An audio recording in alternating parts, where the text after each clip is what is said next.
Evangelho de Marcos, capítulo 1, versículo 40 ao 45, e agora a gente está indo para o fim do capítulo 1 de Marcos, né? Após Jesus revelar a Pedro e aos outros que sua vinda envolvia um alcance muito mais abrangente, e ele indo por toda a região da Galileia, chegou perto dele um leproso, né? A lepra era um problema naquela época, né? E alguns estudiosos vão falar que a lepra, ela veio das regiões lá da Pérsia, da Índia.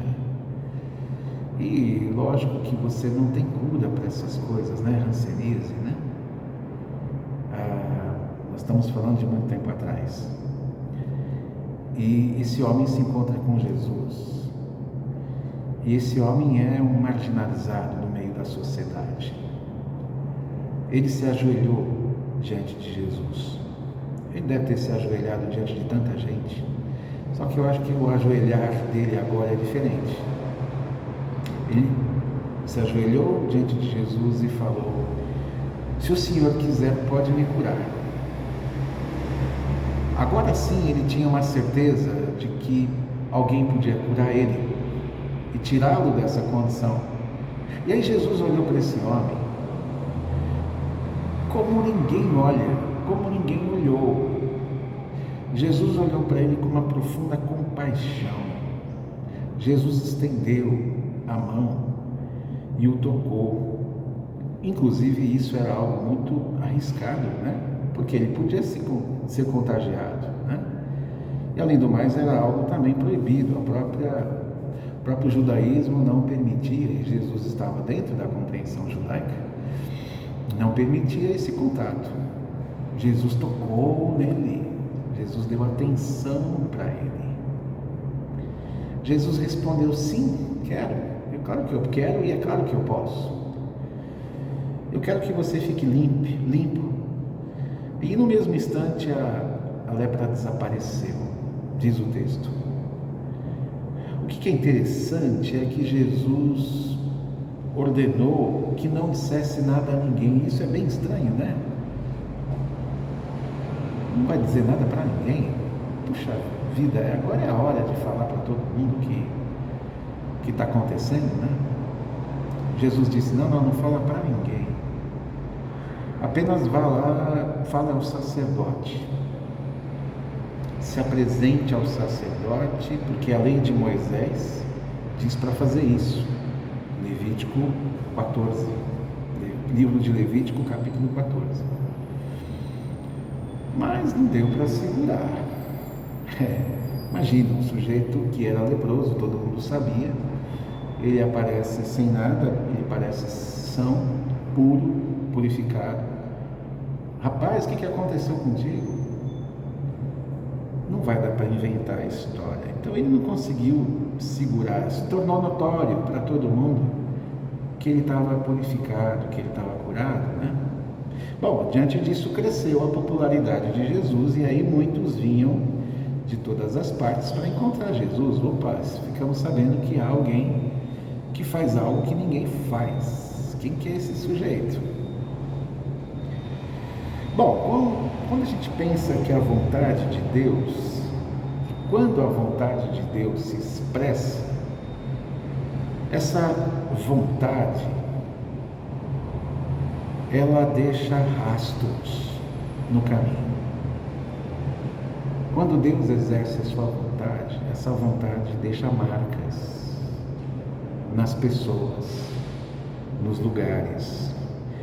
Não há quem que seja atingido, não há quem que seja abraçado por Deus, e aqui na pessoa de Jesus, que consiga se calar ou consiga se esconder dessa luz que brilha.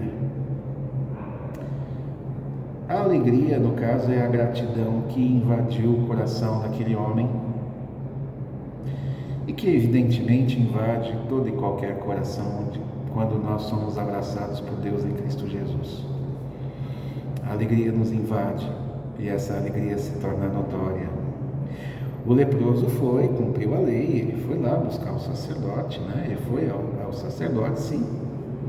Até porque era uma obrigação automática de quem era curado, nós não temos dúvida disso. Mas a compaixão de Jesus veio antes. Muito antes do leproso ir até o sacerdote e dizer assim: olha, eu estou curado, então agora eu posso participar das reuniões, posso participar do templo, posso participar da liturgia do templo, que anteriormente eu não podia, né? Agora eu posso. Estou curado. O sacerdote, ele era meio médico. O sacerdote era aquele sujeito que chegava, observava as mãos, observava o corpo e dizia: pode passar, pode ir. Ele tinha essa função investigativa para que as pessoas pudessem entrar na religião, entrar no templo. Jesus, por outro lado, ele se expôs antes do desejado. Para Jesus, valia mais o leproso curado do que o povo fazendo fila na sua porta. Não conta para ninguém, rapaz. Não deu para segurar. Bom, no outro dia, provavelmente, estava um monte de gente lá batendo na porta de Jesus. E Jesus deve ter olhado e falado: bom, pelo menos ele foi curado, né? Se essa turma toda está aqui, é porque é lógico que ele foi curado. Porque eu o curei, ele foi até o sacerdote e ele serviu de testemunho, apesar de que eu não queria fazer muito burburinho. Eu imagino que Jesus pensou isso. Confusão e movimentação em direção a Jesus é o que aconteceu. Em troca, um ex-leproso. Jesus não se importa, e não se importou, na verdade, nessa história, de que ele pudesse ter sido desobedecido. O leproso desobedeceu Jesus, mas podia, nesse caso podia. E aí Jesus abre as portas e Jesus olha para fora e ele vê aquele monte de gente, cada um com uma forma de lepra, a fim de ser curado.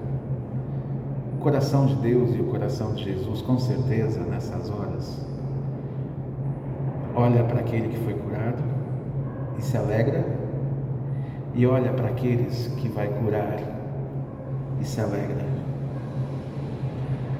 A gente entrou nessa fila e um dia Deus purificou o nosso coração e livrou a nossa alma da morte. É aí que nós chegamos, né? Se você ainda não tem essa convicção de uma alma purificada, de uma alma nas mãos de Jesus, louco, amanhã pedirão a tua alma o que você tem para Deus. A morte é uma realidade e a vida eterna também. Sempre há tempo. Esse é o momento.